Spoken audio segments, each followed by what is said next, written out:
From buylocalbowlinggreen.com, this is the Commonwealth in the age of COVID, stories impacting our community during the global pandemic. I'm your host, Matt Pinnell. Today, the entertainment options in our community look unrecognizable.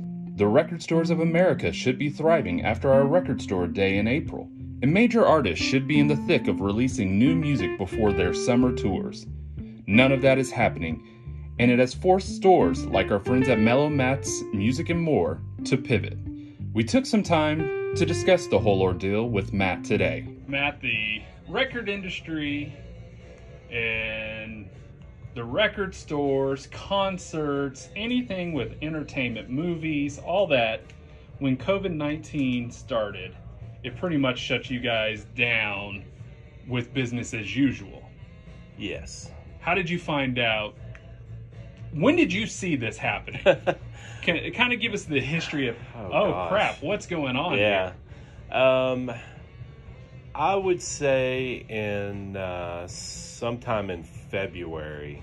Okay, so you started seeing it. Well, we just kind of started seeing it and, saw maybe what we thought might be coming.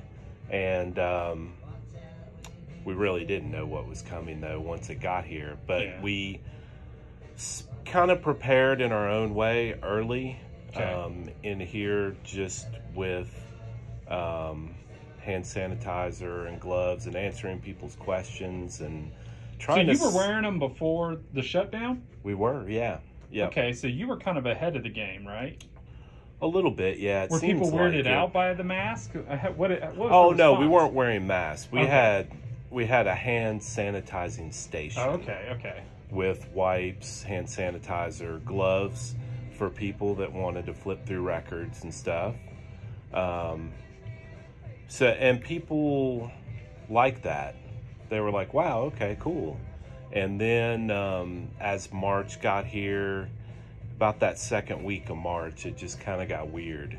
That's the only real way to explain it. What was the weirdest thing that happened that week that kind of made it seem weird? The fact that somebody would want to shake your hand and you thought twice about shaking somebody's hand. I guess that's true. When you think about it, you meet somebody or whatever and you're like, hey man, and stick out your hand. But when I saw somebody go, hey, what's going on? And stick out their hand to another person that shops here, and they were like, I'm good, and gave a fist bump or just like, I'm good, man. Everyone became Howie Mandel. Yes. Yeah, now there's a man who's ahead of the curve. He was way ahead of the curve. Well, and how has business changed since, the governor, Bashir, said shops are going to curbside? But you're doing curbside, but not really. You're also doing delivery. We're doing curbside, delivery, mail order. When he said, all retail had to shut down temporarily, we got up the next day and came in like it was a regular work day. It's just we switched how we did business. And this could be invasive, but I'm going to be invasive. It's more work for same, if not less money, correct? Oh, yeah. And anybody can see that, really. But it's it's the hustle. It's what you got to do to get it done. And people, especially during this time, need entertainment or music or something to take it off some their sense mind. Of normal. Yes, yeah. And that's what we tried to provide. Well, and I'm going to hit two topics that, they're both sad, but COVID-19's taken some of our great artists. Yeah. Four right off the bat: John Prine, Bill Withers. Why am I drawing a blank on the other two that I was really? Marcellus. And I'm trying to think of who did. I forgot the fourth one. There's been so many deaths that you don't know who was. We had Fred Willard this weekend. That was an actor, but he was not from COVID-19. But COVID-19 specifically has taken some really big names. My 90s hip hop producer. Lavelle. Yeah. But how has that affected even just the music industry? That kind of, you got to think that John Prine got it while touring. You would think. Because he was in and out. He was in and out.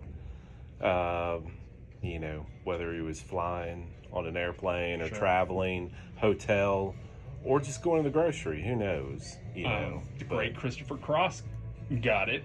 And actually, I've tweeted back and forth with him, and he's actually recovering. Yeah.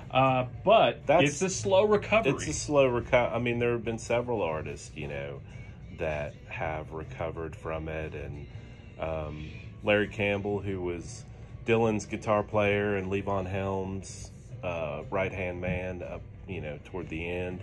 Tom Hanks was probably the first, like, big name. Yeah.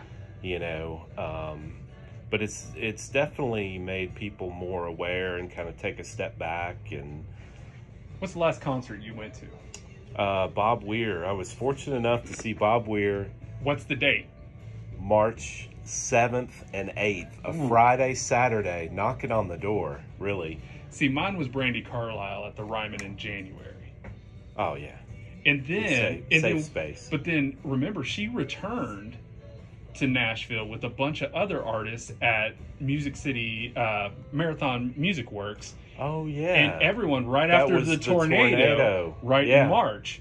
So there's a lot of people that were at risk then. Well, and that was the same week as the Bob Weir show, because his show at the Ryman turned into a tornado relief fund. Sure. And I can remember Kim and I sitting there going, well, this is kind of weird. You know, we're around 2,000 people and this kind of supposed pandemic is happening or starting to happen. You know, I wonder what this means. When do you see it going back to normal for concerts? I mean, I'm going to talk to Connie, who's going to... She's been really into the thick of it. I've read stuff. You've read stuff. When will you feel comfortable? What will have to happen for you to feel comfortable to go to a show? Well, I mean, obviously a vaccine, of course, is but we may never get that. Uno. Who knows? It could be never. Yeah, it could be never. But you know, I'll drive my car up to the stage. No, I mean that's something they did in Belgium. Yeah, and they did it at who was it? Big country artist Keith Urban. He did it for the workers down at. Yeah, is that not? I mean, that's not a bad option. I guess. I mean, we're going to have live music. I mean, I've even talked locally with one of the bar owners who's talked about putting his bar outside and trying to come up with some type of configuration. Yeah, and it can be done. And that's the thing. Just like on our retail end, you have to be creative. Here again, it goes back to that hustle. You got to figure out what we can do in these times. Well, in the second part of it, we talked about the deaths of some great artists. We've had new albums come out from Jason Isbell. I know Coulter Wall's putting out one soon. The one I've loved... Pearl Jam had a new one come out. We don't talk about them. But the one I'm really talking about that I don't even see on your shelves right now is Fiona Apple. Well, it's not out yet. It's not... Oh, she's released it for digital. It's coming out But it's July, a great album. I think. And she did it while basically locking herself in a house. Yeah. So she was ahead of the game before anyone else. Right. And so there is music still coming out. Oh, yeah. But there's also been a weird change in Record Store Day. Oh, yeah. So tell people who don't know what Record Store Day is and what it makes it different this year. Record Store Day happens it happens twice a year. There's a Black Friday one, but the main one is in April, the third Saturday in April every year. This year, it got postponed to June, and then it got postponed again. So now it's not even really being billed as Record Store Day. It's called RSD Drops. So the last Saturday in August, September, and October will be these designated RSD Drops days. And they have taken the original Record Store Day list, which consists of limited releases from artists spanning all different genres, whether it's reissues, new music, live shows, etc. But they've taken that list and split it into thirds. and they will have designated lists for each RSD drop in those months. And the part of Record Store Day was to help support local shops, keep them going and everything. Right. So when these drops happen, how do we support Mellow Mats through these drops? How are you going to function in RSD drops? And that's a great question, because they are releasing the details in the coming weeks for what releases will be out those days. Sure. And then kind of some guidelines you can go by, or suggested guidelines. They're encouraging not to have large gatherings like we have in the past. You know, for us, it's a celebration. It's like Christmas for the music lover. Sure.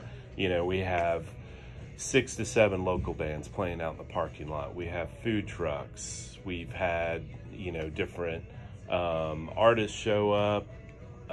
Print Mafia and Jim Madison have always done a bag. You know, Connie's been involved, and we just kind of bring our friends in and have a huge day. For this year, they're suggesting not to do that, just based on everything that's happened. So what we're going to do on our end, make the proper adjustments for everybody to feel safe, and get them the product they want, you know, the best way possible, whether that's, you know, people are lining up 6 feet apart, or we're doing it by send us your list, or we do, you know, private shopping, 5 people at a time. Okay. Stuff like that we've all talked about, and as those days get closer and everything is more concrete, we'll have a specific plan laid out. And in the end, you know, it's going to be a great thing. Those releases will be out. Everybody can get what they want and feel safe about it. What do you miss? What do I miss? Yeah. What do I you miss miss about the shop? people coming in and just hanging. Yeah, because this is talking. This is a community shop. Yeah. It's not really.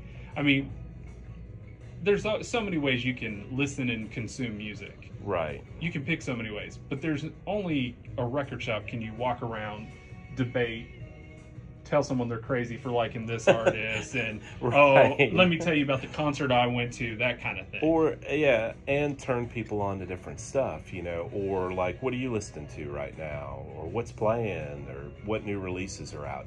Just the hang of it all, you know, when people come here to like lose themselves, to feel good. They're having a bad day, they come here. They're having a great day, and it just got better because they bought the new Jason Isbell or Courtney Barnett Unplugged or whatever, you know. So we can't wait to get that back. What else are you missing? Just the normal day-to-day of. It does feel like Groundhog Day. It does. It really does. And it's because, you know, it's just been me for the most part doing a lot of this. And I miss just talking to people and hanging out, and, you know, everybody just doing their own thing on a Tuesday or a Wednesday or whatever. So what do they need to do to keep up with the drops? The drops obviously will be on social media, talking about it, making posts about it. We'll be open starting this Wednesday, so you can swing in, and we'll have updates. Wednesday the what? Because I may get this out after. Oh, I gotcha. Well, we'll be open at this point, the 20th, for retail. Okay. We'll be open. We're going to do 10 to 6 Monday through Saturday. Okay. Still closed on Sundays. What do customers need to bring with them? Do they need a mask when they're in here? We would suggest that you wear a mask. Okay. Just for the fact that we have so many different people that come here. Sure. There could be people that are immune compromised, you know, and that type of thing. So we'd love for you to wear a mask. If you don't have one, we have some here. If you feel comfortable wearing gloves while flipping through albums, we have those too. We'll have hand sanitizer as well, and we'll, you know, be disinfecting constantly throughout the day. All right. Thank you, Matt. Thank you. That's it for this episode of the Commonwealth in the Age of COVID. Do you have a story you want to share with us?